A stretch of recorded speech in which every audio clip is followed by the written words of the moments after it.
Hello అండి, welcome to Shrimayi home foods. Shrimayi home ఫుడ్స్లో ఈరోజు మనం టమాటా పచ్చడి ఎలా చేయాలో నేర్చుకుందాం. దానికోసం ఐటమ్స్ అన్నీ తీసుకున్నానండి. ఒక వెల్లుల్లిపాయ గడ్డ తొక్కలు తీసి పెట్టుకున్నాను, పుదీనా ఒక కట్ట, చింతపండు ఒక నిమ్మకాయ సైజ్ అంతా, కరివేపాకు 4-5 రెమ్మలు తీసుకున్నాను, ఒక 80 గ్రామ్స్ వరకు పచ్చిమిర్చి అండ్ ఒక 1 kg టమాటోస్ తీసుకున్నాను. ముందుగా స్టవ్ ఆన్ చేసుకొని ఒక కడాయిలో ఆయిల్ వేసుకొని ఇవన్నిటిని ఫ్రై చేసుకోవాలి.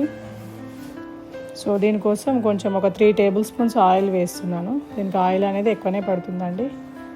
ప్లస్ టమాటోస్ కూడా మరీ పండుగా కాకుండా కొంచెం దూరవి తీసుకోవాలి. అలా అయితే మనకు చట్నీ బాగుంటుంది.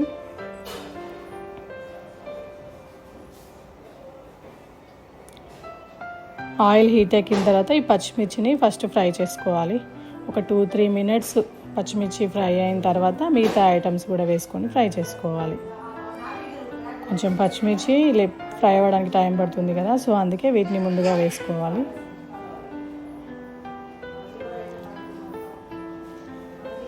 ఇవి కొంచెం బ్లాక్గా ఉన్నాయి కదా అండి, ఈ పచ్చిమిర్చి కొంచెం కారం ఎక్కువగానే ఉంటాయి. సో మీ టేస్ట్కి తగ్గట్టు మీరు తీసుకోవచ్చు. నెక్స్ట్ కరివేపాకు వేస్తున్నాను. ఈ కరివేపాకు కూడా ఎక్కువ క్వాంటిటీ వేసుకుంటే ఇంకా బాగుంటుంది. పుదీనా వేయడం వలన ఈ టమాటో చట్నీ అనేది మంచి టేస్ట్, మంచి ఫ్లేవర్ వస్తుంది. సో పుదీనా కూడా ఎక్కువనే యూజ్ చేసుకోవచ్చు. ఇది మనకు దోశ, ఇడ్లీ, రైస్లో దేనిలో అయినా కానీ ఈ చట్నీ బాగుంటుంది. నెక్స్ట్ ఒక కట్ట కొత్తిమీర ఆకు తీసుకున్నాను, దాన్ని కూడా కాడలతో పాటే కట్ చేసి ఫ్రై చేసుకుంటున్నాను. నెక్స్ట్ చింతపండు తీసుకున్నాం కదా అండి, చింతపండు కూడా వేసుకోవాలి.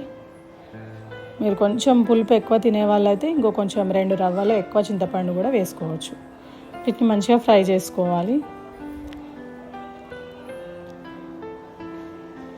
టమాటో పచ్చడి చాలా వెరైటీస్లలో చేస్తారండి, అందులో ఒక 1 వెరైటీ నేను చేశాను. సో అది మీతో షేర్ చేసుకోవడానికి ఈ వీడియో పెడుతున్నాను.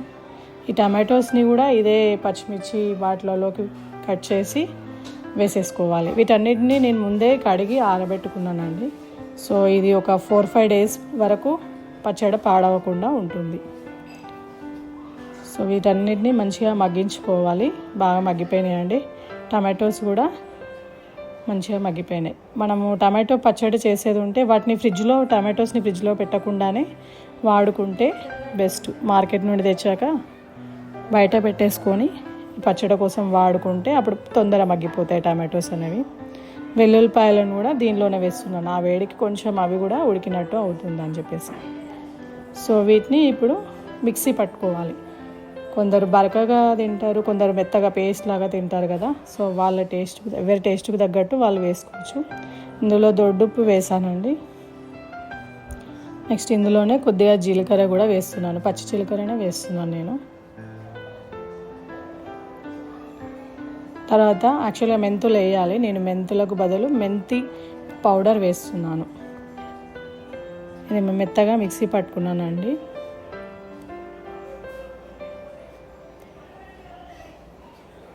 దీనికి కావాలంటే మనం పోపు కూడా పెట్టుకోవచ్చు, పోపు పెట్టుకుంటే కూడా బాగుంటుంది ఈ పచ్చడి.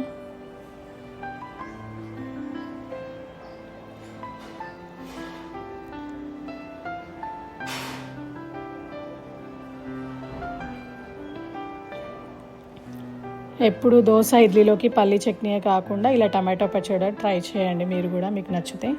చాలా టేస్టీగా బాగుంటుంది ఇది, పుల్లగా. For more videos please subscribe my channel. Thank you.